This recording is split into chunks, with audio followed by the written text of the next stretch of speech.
Olá pessoal, este é mais um Fala Carlão e você já sabe, o Fala Carlão é sempre na prateleira de cima do agronegócio brasileiro. A gente continua aqui na AgriShow 2022, estava morrendo de saudade desse contato com o produtor rural brasileiro e estamos de volta. E gente, vocês que estão acompanhando o Fala Carlão, vocês estão vendo por que se chama na prateleira de cima. É por essas e outras razões. Aqui do meu lado tem prateleiraça de cima, eu estou falando com Maurício de Souza Rodrigues, ele é presidente da Bayer para a América Latina e olha, me deu a honra de falar agora com todos vocês aqui no Fala Carlão.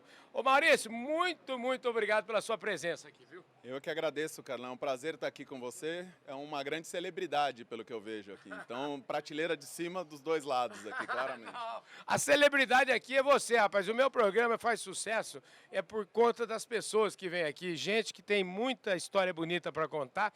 Aliás, eu já falei aqui e sempre falo e sempre repito, o Fala Carlão é assim, ninguém que vem aqui, ninguém nasce presidente de nada, ninguém nasce realmente diretor, presidente, todo mundo tem uma história linda para contar, eu tenho certeza que você tem também. Então eu queria, para começar, eu queria até você aqui no bastidor, a gente estava conversando, eu lembrei muito do que minha mãe falava. Minha mãe dizia o seguinte, os meus filhos vão ter que estudar até os 18 anos, porque eu nasci numa família humilde, uma família de pequenos lavradores, e minha mãe, ela tinha assim, ela acreditava sempre que a gente ia se transformar pela educação.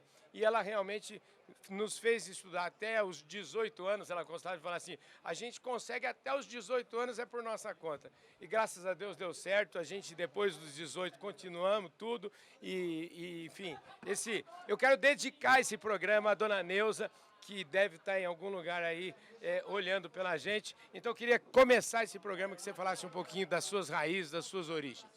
Bom, acho que muito semelhante ao que você falou com relação à origem da minha família, né? Eu talvez tive uma vantagem, ou um benefício, que os meus pais, eu costumo dizer que eles quebraram o ciclo. Então, tanto o meu pai quanto minha mãe vieram da mesma família humilde que você mencionava agora, no Rio Grande do Sul. Minha família é do Rio Grande do Sul, Porto Alegre, Novo Hamburgo. E eles acabaram se graduando, quebrando um ciclo, não tínhamos ninguém graduado na família nesse período, e acabaram se formando em Direito, Engenharia, e vieram para São Paulo. E me deram a oportunidade de ter duas coisas que eu considero extremamente relevantes para uma pessoa conseguir aquilo que ela almeja, que é referência e educação.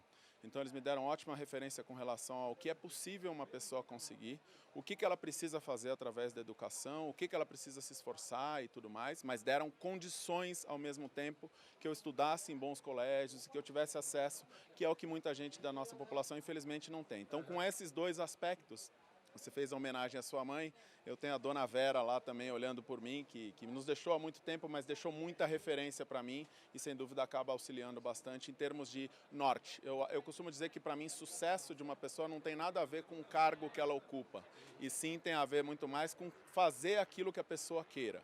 E eu posso dizer que eu venho ao longo da minha carreira conseguindo fazer aquilo que eu quis. Pois é, muito lindo. Essa sua história já começa por aí. E a outra coisa que eu quero te perguntar, você falou dessa história, né? A gente é a geração, vamos dizer assim, a minha geração é aquela geração que saiu da pilha de coisas, né? Eu falo assim, se a gente ficar no meio da pilha, né? A gente não costuma prosperar muito. Eu lembro de um livro do Jack Welch, que ele fala assim, ele estava lá no começo da carreira dele, ele estava pensando assim, como é que ele sairia da pilha, né? Porque tinha aquela pilha de currículos para avaliar. Como é que eu saio da pilha, do meio da pilha e dou protagonismo para isso? Eu queria que você falasse um pouquinho sobre esse tema, né? E eu acho que assim, a gente faz parte de uma geração que conseguiu sair da pilha e conseguiu fazer aquilo que a gente gosta. Eu, por exemplo, eu não trabalho nunca, né? Eu gosto do que eu faço, eu imagino que você também, né? Não, com certeza. Eu acho que, bom, indo na linha do que você falou com sair da pilha, acho que essa referência, o que ela me ajudava muito era nisso. Acho que sempre tem uma série de fatores que faz com que ou você se desmotive ou que você não efetivamente coloque o esforço necessário. Então eu acredito que, primeiro, eles me deram uma base. Acho que a primeira coisa é dar condição de ensino de extrema qualidade. E isso eu realmente tive acesso às melhores escolas, acesso a melhor nível de educação possível. Eu acredito que não era uma família nem de longe rica, mas que valorizava muito a educação e tinha condições de dar essa educação. O segundo, que talvez não seja tão benéfico todo o tempo, mas é uma obsessão por sempre querer melhorar. Então eu já mencionei isso em alguma situação que eu tive batendo papo com amigos e tudo mais. Eu estudei numa escola em que separava as pessoas por classes e tudo mais, e é impressionante como eles sempre falavam, você tem que estar na primeira classe, você tem que estar lutando para estar nos primeiros lugares, que é um pouco angustiante por um lado, mas que te desafia a crescer, te desafia a tirar o máximo de você. Novamente, nada atrelado com ser o diretor, ou ser o gerente, ou ser o presidente, de nada. É ser simplesmente como que você pode extrair o melhor de você. Então, como que você faz isso? Dedicando-se o máximo e tendo condições de acessar tudo aquilo que você faz. Então, isso é o que eu venho tentando fazer ao longo da minha carreira. Explorar toda e qualquer oportunidade e tentando dar o máximo sempre. Você formou aonde? Conta um pouquinho essa história. Eu me formei em Engenharia Civil na Escola Politécnica, em São Paulo, na USP. Me formei, eu entrei na Poli em 92, então 30 anos que eu entrei na Poli. Então você tem essa carinha novinha assim, mas você já é bem assim... Com o tempo, estou com uma janela já, estou com 47 anos de idade.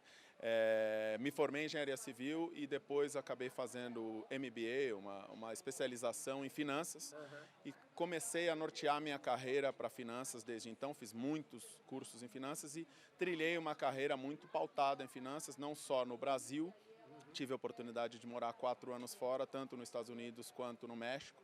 E agora, há quase um ano, assumi a oportunidade que me deram de ser presidente da Bayer na América Latina. Grande responsa, hein? Agora, por que todo engenheiro... Eu já conversei com vários engenheiros da Poli, principalmente. Tem muita gente que segue para a área financeira. Eu acho que são 2 motivos. Um muito positivo, outro provavelmente com pessoas da minha faixa etária não tão positivo. Acho que eu vou começar pelo não tão positivo e termino de uma maneira mais otimista. O não tão positivo é que quem se formou no meio dos anos 90 e tudo mais, em engenharia civil, claramente o país não estava crescendo tanto. Você não tinha tanto investimento em engenharia como você tem hoje. Então, ou como você teve nos anos 2000. E percebeu-se depois um gap de formação de engenheiro civil, civis que infelizmente a gente acabou não conseguindo cobrir. Então, no meio dos anos 90, você não tinha esse acesso e não tinha quantidade de emprego e vagas. Acho que muitas pessoas acabaram buscando consultorias, bancos de investimento e tudo mais. E o segundo, extremamente positivo, com relação a alguém que tem uma formação de engenharia, eu acredito que é uma capacidade muito grande analítica, uma capacidade com números muito forte. E aí, acredito que se especializando e se esforçando, muita gente acabou migrando e aí bandeando para a área financeira. Eu entrei em bancos, trabalhei em bancos de investimento e depois vim para a área financeira de empresas. Como é que você escolheu? Eu queria saber, eu falo sempre o seguinte, minha vida, por exemplo, tem uma música do Paulinho da Viola que eu adoro, e ele diz assim que não sou eu quem me navega é o mar. E eu queria saber de você, porque eu tenho amigos, né, que estudaram, principalmente na USP e tal, o pessoal fala, não, eu planejei minha carreira certinho, assim, assim, assim, tudo foi planejado. Na minha vida é um pouco diferente, as coisas foram acontecendo, e na sua? Eu diria, tem uma mescla de planejamento e acaso, como tudo, eu acredito. Acho que o acaso vem, quando eu entrei em engenharia civil e estudava engenharia civil, eu acredito que eu genuinamente queria trabalhar com aquilo. Então eu fiz estágios por 2, 3 anos em engenharia civil, trabalhei em obras e tinha um interesse genuíno nisso. Eu fui, acho que talvez, conhecendo um pouco mais da área financeira por vários amigos que acabaram indo para essa área, gostando, me identificando bastante e migrei para isso, acabei montando a minha carreira dentro da área financeira. E eu sabia que ela tinha que ser pautada por experiências no Brasil em várias áreas, experiências fora do Brasil, e em algum momento eu iria ter que escolher qual que era esse próximo passo. E eu acredito que ao longo dos últimos 2, 3 anos eu vinha refletindo sobre isso. Qual que é esse próximo passo? É ir morar fora em definitivo, tentar migrar para uma outra área com outra abrangência, e me surgiu a oportunidade, acabei sendo parte das pessoas que foram consideradas para essa função. Estou extremamente orgulhoso porque é um aprendizado.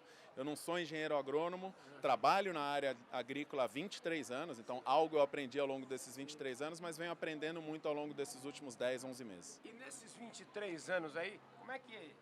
Me dá como é que foi um overview aí do que você já fez aí?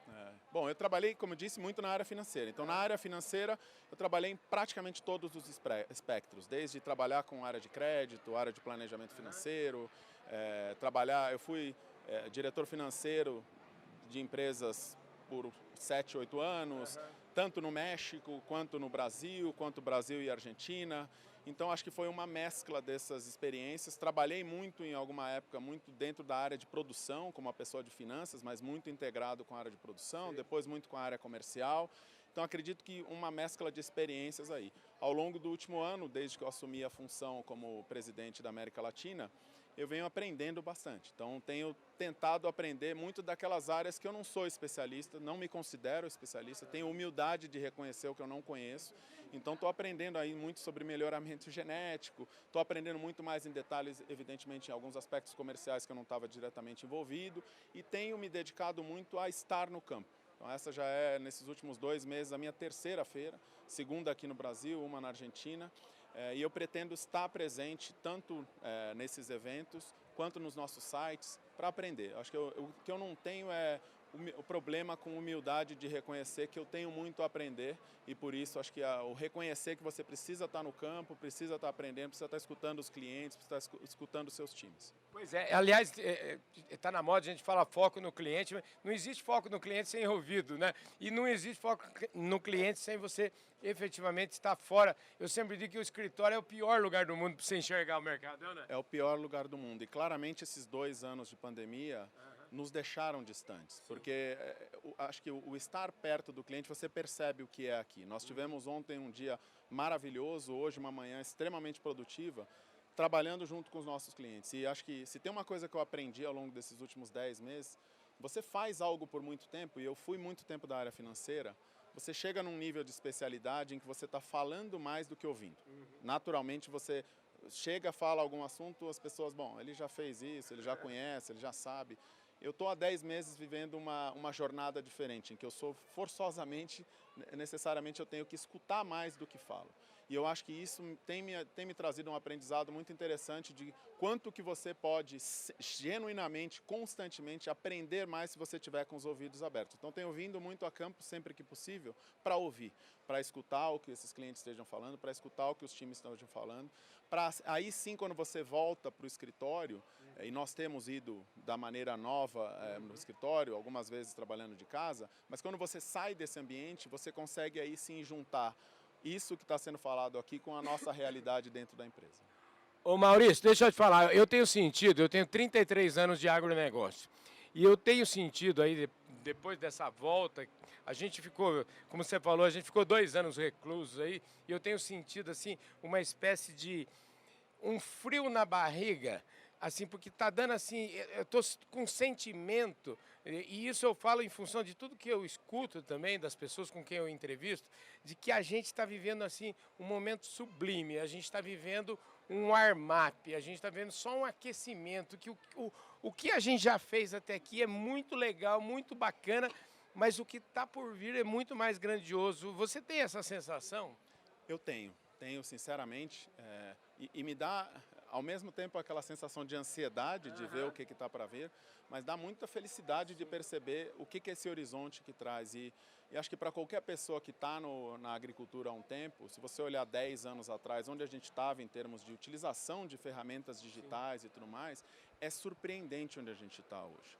E o nível de desenvolvimento ano a ano, ele é assombroso. Então eu particularmente vejo um futuro tremendo, e eu vejo um futuro que ele é bem distinto do que a gente estava habituado, porque como empresas você também estava habituado a constituir seu produto, desenvolver sua estratégia e vender. Hoje eu pressuponho que a lógica e a base é você colaborar com os outros, é você co-criar, que é muito fácil dizer, muitas vezes muito difícil de ocorrer, porque ela pressupõe muita humildade, ela pressupõe reconhecer que alguém faz algo melhor do que você, pressupõe que a composição do todo é muito melhor do que o que você conheça. Então eu acho que a gente vem aprendendo muito com isso, bastante, e eu sinto que aí você começa a juntar o melhor do conhecimento de cada um. Quando eu caminho nessa feira, eu vejo tanta coisa legal que está ocorrendo, tanta coisa boa, que quando a gente volta para dentro de casa, dá aquela sensação de vamos correr mais, vamos juntar com esse, vamos tentar falar com aquele. Acho que é essa sensação boa, que no final do dia todo mundo está querendo resolver novos problemas, explorar novos ambientes, e acho que é isso que eu tenho sentido, pelo menos em termos de empolgação aqui na feira. Pois é, isso tudo já caminhando para esse tema agora um pouquinho, que é o tema que eu quero fechar aqui a nossa conversa. Aqui eu vejo o seguinte, a conjunção de duas coisas, tecnologia e gente, tecnologia e pessoas. A tecnologia não acontece, só a tecnologia não resolve nada, as pessoas precisam da tecnologia. Eu queria que você trabalhasse um pouco esse tema e coloca aí nessa pitada um pouco uma palavra que está muito em moda, todo mundo fala, aliás, duas palavras muito em moda, sustentabilidade e diversidade. É muito fácil, eu sempre digo, sai da nossa boca facinho, mas é uma coisa não tão fácil de apresentar. É verdade. Bom, nós como empresa, acho que temos dentro do nosso DNA e os pilares nossos, acho que 3, 4 pontos. Inovação, sustentabilidade, foco em transformação digital e em pessoas. Assim, a gente acredita que cobrindo esses 4 pontos nós estamos muito bem encaminhados. Novamente, como você disse, muito fácil de dizer, muito complexo de colocar na prática. Mas acho que a gente se comprometeu já há algum tempo, primeiro, de não ter inovação que não seja aliada à sustentabilidade, de não ter transformações digitais que não estejam aliadas à sustentabilidade, de não ter um foco em sustentabilidade que também não traga um desses componentes e que essa tríade funcione muito bem e que ao mesmo tempo você consiga alimentar isso de pessoas capazes. Pessoas capazes, novamente, eu me formei, estudei num ambiente em que você provavelmente não discutiu o conceito da diversidade com a amplitude que a gente discute hoje. Provavelmente a gente estava enfrentando problemas ou menos complexos ou a gente estava conseguindo dar respostas menos completas do que a gente pretende dar hoje. Para o ambiente que a gente vive de complexidade hoje, de cocriação, de colaboração, de entendimento, de não ter verdade absoluta e tudo mais, a diversidade ela vem de mãos dadas. Então, goste as pessoas ou não, porque o lidar com a diversidade ele é mais difícil do que lidar com pessoas que pensem exatamente como você, mas ele é muito mais rico. Então eu já tenho uma infinidade de situações em que eu lido com pessoas que pensam extremamente oposto a mim e só o fato de eu escutar essa pessoa e eu ter a capacidade de escutar, ver o que ela pode me agregar e construir em cima disso, eu aprendo bastante. Novamente, muito mais difícil. Quero tomar uma decisão agora de urgência, se a gente precisa sair correndo aqui ou não, é mais fácil a gente pensar em duas pessoas que pensem exatamente iguais e não ficar conjecturando. Quero melhorar para os próximos 6 meses, para os próximos 2 anos ou para os próximos 10 anos, eu não tenho dúvida que juntar pessoas que pensem extremamente diferentes vai nos ajudar. Mas, novamente, dedicação, precisa foco, precisa ação, porque muito do que você falou, as pessoas falam muito desses pilares, mas elas não põem em prática. Nós temos uma infinidade de projetos em que a gente coloca isso em prática. Estamos longe ainda de onde a gente espera chegar, mas acho que a gente vem avançando em diversidade em vários aspectos, vem falando muito do aspecto da inclusão, que é mais importante para você trazer diversidade. Não adianta você trazer um monte de gente que pensa diferente e não dar voz a essas pessoas. Então, como que a gente torna esse ambiente mais inclusivo para que a gente traga essas pessoas mais diversas, para que esse ambiente se torne inovador o suficiente? Novamente, de novo, na verdade é o seguinte, não basta ir para o baile, tem que chamar para dançar. Tem que chamar para dançar e o chamar para dançar, novamente, não é fácil. Agora, é extremamente prazeroso e eu, particularmente, tenho um envolvimento muito claro com diversidade. Sim. Trabalho junto com o comitê que trata disso dentro da Bayer, de diversidade e inclusão, já há alguns anos. Sou sponsor do pilar de raças, especificamente, e dedico um bom tempo da minha vida a falar desse tema e buscar ações com relação a isso, para ter momentos como eu tive ontem. Ontem nós tivemos um momento aqui que eu encontrei uma das trainees de um programa que nós lançamos em setembro de 2020, e é extremamente prazeroso quando você vê o que aquela menina que entrou no início do ano passado na nossa empresa já conseguiu conquistar, agora está entrando como representante de vendas, o brilho nos olhos, o que ela já conseguiu mexer no grupo, é isso que a gente precisa buscar, é esse tipo de mix que a gente quer trazer, é essa empresa que a gente quer ser. Não estamos lá ainda, temos um caminho longo, mas eu acredito que a gente está na trajetória certa. Maravilha, gente do céu, conversa boa, hein? A gente podia ficar conversando aqui a tarde inteira. Agora, para a gente fechar, prometo. Queria saber o seguinte de você, que legado que você espera aí na sua gestão, nesse novo desafio seu, né? quais são os maiores desafios aí? Você já falou vários deles, mas enfim, se você pudesse fazer um resumo, aonde você espera entregar a companhia daqui 5, 10 anos, enfim. Acho que o primeiro ponto muito positivo é eu encontrei uma empresa, encontrei um cenário em que a gente já vinha numa crescente muito grande. E é legal quando você pega algo que você tem aquela percepção de uma prova de bastões. Você pegou alguém, te entregou bem, te dá uma responsabilidade de que você tem que correr bastante para entregar bem para outra pessoa. Então eu espero, o primeiro ponto é esse, dar continuidade àquilo que vem funcionando, não ser aquela pessoa que seja arrogante de achar que tudo tem que ter o meu selo, claramente não precisa. Tudo aquilo que está funcionando, como que a gente acelera, como que a gente avança, como que a gente dá crédito. Eu espero que a gente seja cada vez mais essa empresa inclusiva que eu te descrevi e que a gente está caminhando nisso, mas tem muita coisa para ocorrer. Essa empresa inovadora, essa empresa que trabalha na sustentabilidade, nós temos muita coisa para ser feita, mas já viemos fazendo, como que a gente acelera isso.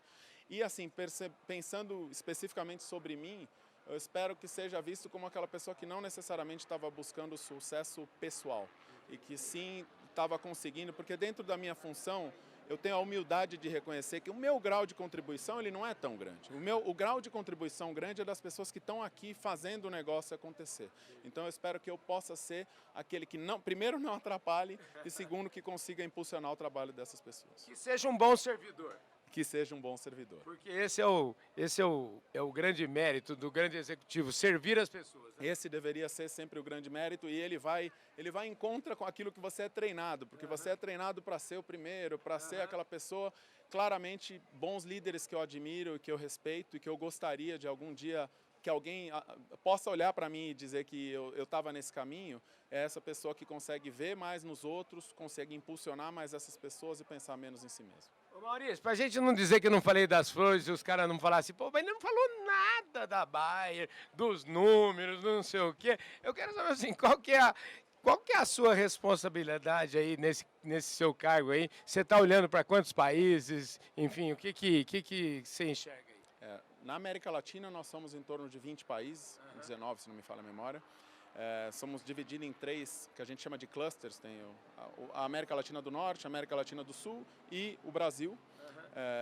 Nós somos a segunda região globalmente, representamos em torno de 1/4 dessa empresa globalmente. Então, sem dúvida, é uma responsabilidade muito grande desse time, é o motor de crescimento da empresa globalmente. A América Latina e mais especificamente o Brasil, como eu já disse no início da entrevista, se isso não dá certo, nada dá certo. Então, nós temos uma responsabilidade de crescimento, de transformação, de aceleração muito grande. Então, acho que a responsabilidade é muito interessante. São milhares de pessoas espalhadas em muitos sites, em muitas áreas comerciais, em muitas áreas de pesquisa. Então, acho que é uma responsabilidade muito grande, mas outro dia alguém me perguntava, você não sente o peso disso?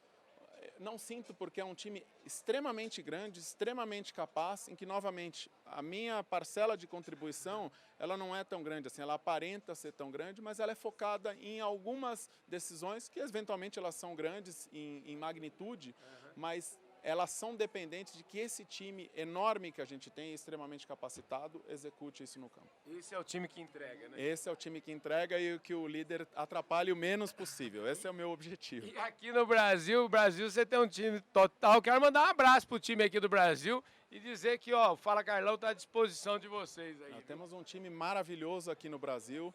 É a segunda-feira que eu tive a oportunidade de estar na Show Rural em fevereiro. E agora tive a oportunidade de estar aqui. Um trabalho excelente do time, assim, um envolvimento com os nossos parceiros. Acho que aquela sensação de como vamos construir junto, como que a gente vai crescer junto. E mostrando a nossa força, acho que com humildade também, reconhecendo que tem coisas que a gente precisa seguir se desenvolvendo, reconhecendo que a gente tem um grupo aí também trabalhando nesse sentido, não tentando fazer nada em contra, seguindo, acelerando. Acho que a gente está num ambiente muito positivo, muito otimista, já viemos de algum crescimento e acho que a perspectiva para os próximos anos segue sendo de crescimento bem positivo como foi nos últimos anos. Maravilha. Olha, não só o Brasil, como os brasileiros também estão muito prestigiados nessa companhia alemã, né? Os brasileiros estão extremamente prestigiados. Você, sem dúvida, também está falando do Rodrigo. Ficamos extremamente felizes com a ascensão dele para um cargo tão relevante. E para mim, pessoalmente, que o conheço há tanto tempo, sei que é fruto de muito trabalho, de muita dedicação e acho que também reconhecimento de muita coisa que todo esse time aqui do Brasil e da América Latina vem fazendo. Pois é. E aproveito para mandar um abraço para Malu, já que a gente falou de diversidade também. Haja diversidade, hein, rapaz? É isso aí, com certeza. Vamos, como eu te disse, nós estamos acelerando e estamos crescendo. Sempre pautado, evidentemente, de pessoas extremamente capazes, trazendo muito valor. Assim, é isso que a gente quer. A gente quer gente que venha somar, que venha agregar, que venha construir, que venha nos ajudar a esse desafio enorme que a gente tem e essa oportunidade enorme que a gente tem pela frente. E diversidade é um negócio gigante, elástico, né? Porque a gente está falando, não é só de cor da pele, a gente não está falando não só de sexo, estamos falando de uma coisa que é muito ampla. A gente fala em todos os aspectos dentro da empresa. A gente trata mais diretamente de 5. Orientação sexual, gênero, questões raciais, tema de gerações e também das pessoas com deficiência física. Então, no final do dia, a gente quer que seja a maior amplitude possível, mas não só limitado a isso. A gente quer trazer pessoas que pensem diferente, que tenham formações diferentes, que tenham condições de trazer uma bagagem distinta para nos ajudar novamente a enfrentar esses desafios que a gente tem e a oportunidade que a gente tem pela frente. Maravilha. Gente, o mundo é diverso, então as empresas têm que ser diversas também, não é verdade? Com certeza. Obrigado, querido. Sua participação aqui foi fantástica. Muito obrigado a você pelo convite e, mais uma vez, obrigado pela oportunidade de estar aqui com vocês. Maravilha, gente. É isso aí. Eu falei aqui com o Maurício de Souza Rodrigues, presidente da Bayer para a América Latina. Fala, Carlão, mais top impossível. É isso aí, gente. AgriShow 2022. Eu vejo todos vocês no nosso próximo programa. Valeu!